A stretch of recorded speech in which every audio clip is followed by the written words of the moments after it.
c'est pas juste un bon film. One Battle After Another, c'est la claque de l'année.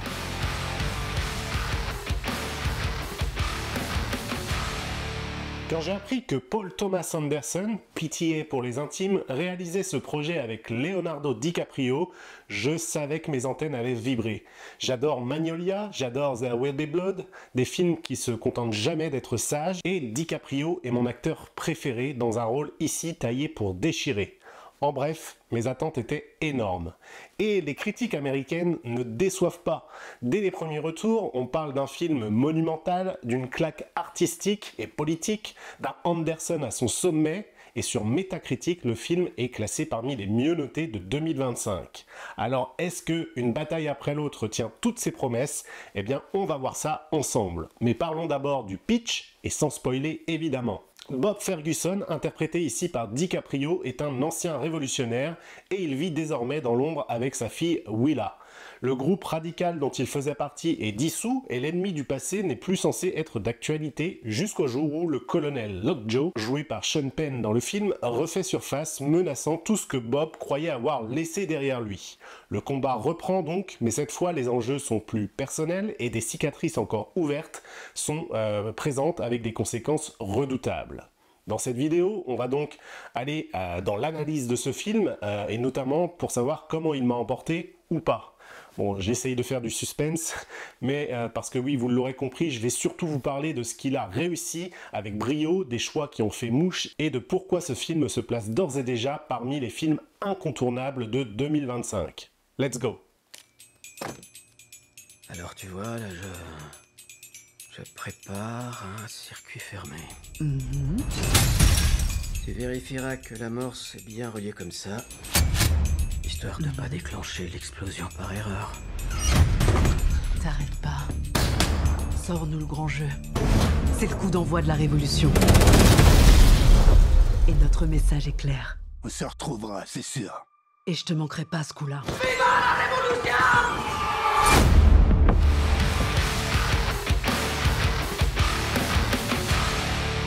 Quand on aborde Une bataille après l'autre, on touche déjà à quelque chose de plus grand que le simple spectacle. Parce que ce film, dès sa conception, porte des passions, des risques et des ambitions.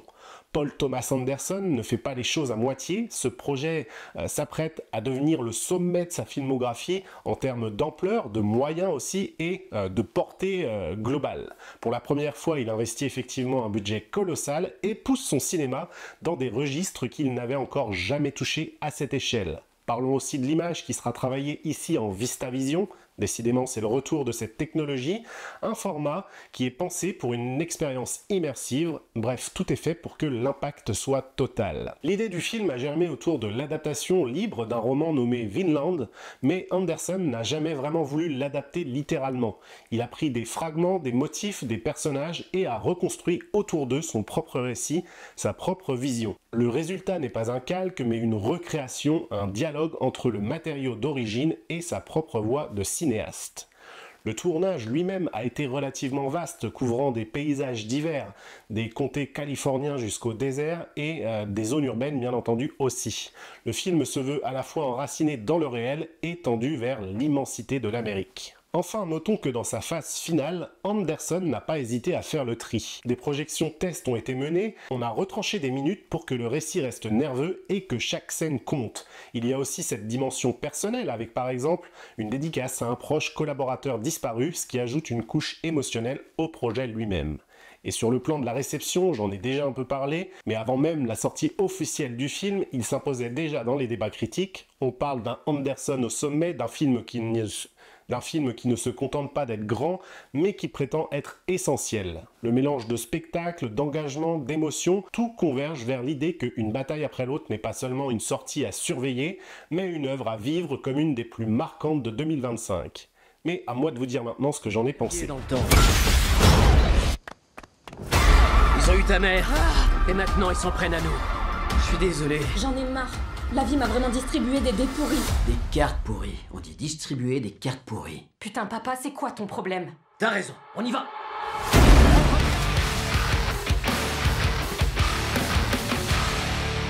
Dès l'ouverture, le film impose un ton qui claque. On sent qu'il ne va pas être dans l'intention de rester sage. Il veut secouer, éveiller, déranger.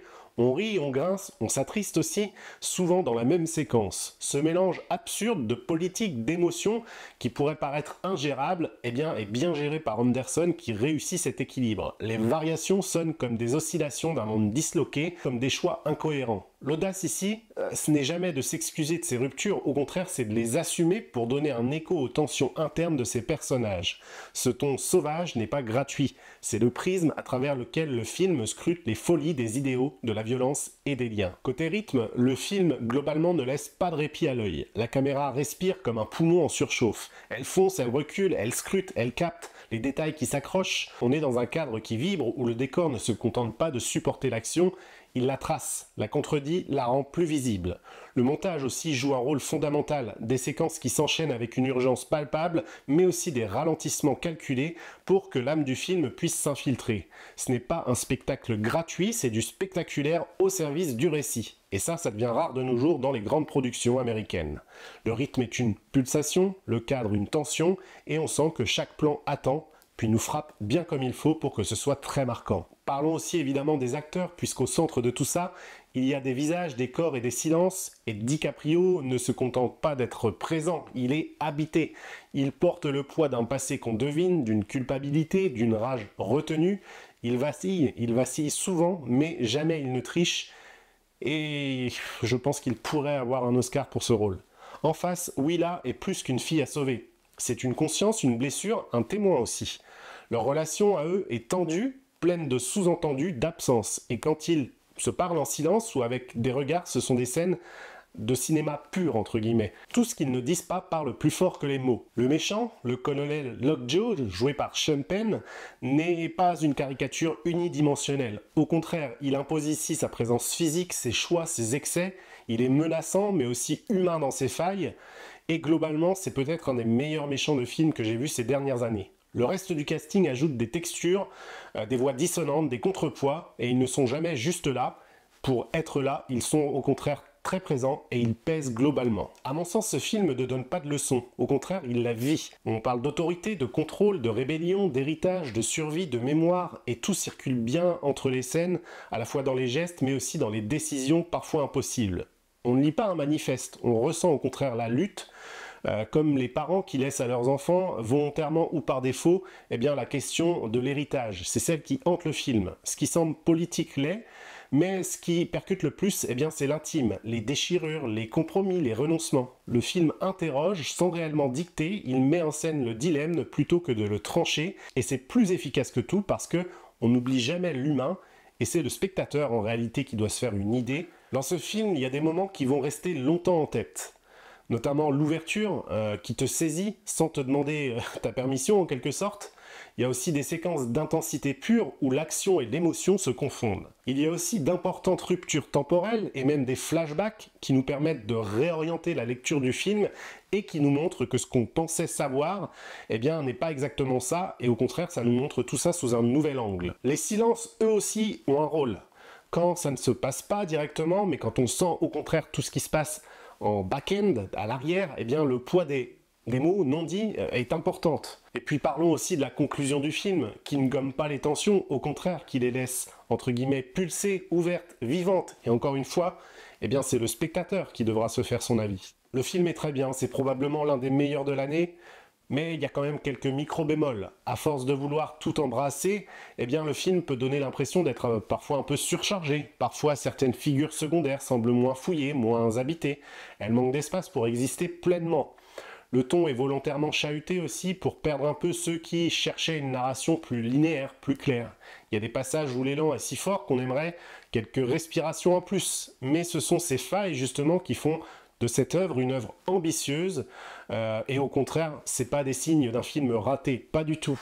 Et souvent, ce sont ces frictions mêmes qui rendent l'expérience réellement vivante parce que c'est un film qui ose tout simplement et qui n'est pas simpliste entre guillemets. C'est pas un film Netflix que vous pourrez regarder en même temps que de faire autre chose. Au contraire, c'est du vrai cinéma. J'ai voulu t'épargner. tout le merdier laissé par ta mère. D'épargner tout mon merdier, même si je sais que c'est pas possible. Je dirais que la balade s'arrête là, hein. Pour toi, oh non.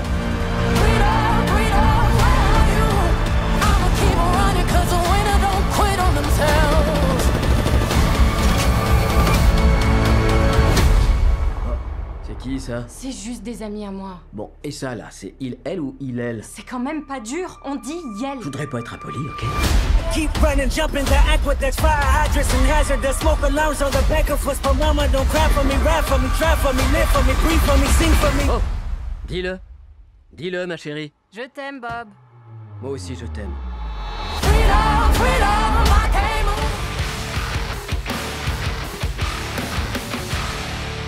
Finalement, quand le générique tombe, eh bien, on n'a pas seulement assisté à un spectacle. On a vécu une expérience avec ce One Battle After Another. Une bataille après l'autre impose effectivement une vision qui ne s'excuse pas, qui exige.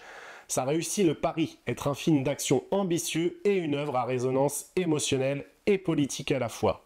Ce que je retiens surtout, eh bien, c'est cette alchimie rare. La violence tient lieu de langage, mais ce sont les silences, les regards, les fractures familiales qui laissent l'empreinte. DiCaprio livre ici une performance d'une densité rare, on est habitué, mais là il est vraiment très bon. La mise en scène porte une tension constante sans jamais sacrifier le souffle humain. Oui, le film peut paraître parfois un peu excessif, parfois foisonnant, mais justement, c'est dans cette surabondance contrôlée qu'il trouve sa singularité. Et pour moi, c'est sans doute ce qui le placera parmi les films majeurs de 2025 et même probablement de la décennie. Si je devais le dire simplement, eh bien c'est tout simplement une claque artistique, viscérale, mais nécessaire. Merci en tout cas d'être resté jusqu'au bout, j'espère que cette plongée dans une bataille après l'autre vous aura donné l'envie d'aller voir le film et vous aidera justement à le voir un peu différemment si vous ne l'avez pas apprécié. En tout cas, si cette vidéo vous a plu, n'hésitez pas à liker, partager, vous abonner, etc. etc. Laissez-moi en commentaire vos premières impressions, dites-moi si vous êtes plutôt d'accord avec ce que j'ai raconté ou non, évidemment les désaccords sont aussi les bienvenus, et en attendant, je vous souhaite une bonne journée, une bonne fin de journée, peu importe, et puis à bientôt pour de nouvelles critiques. Ciao!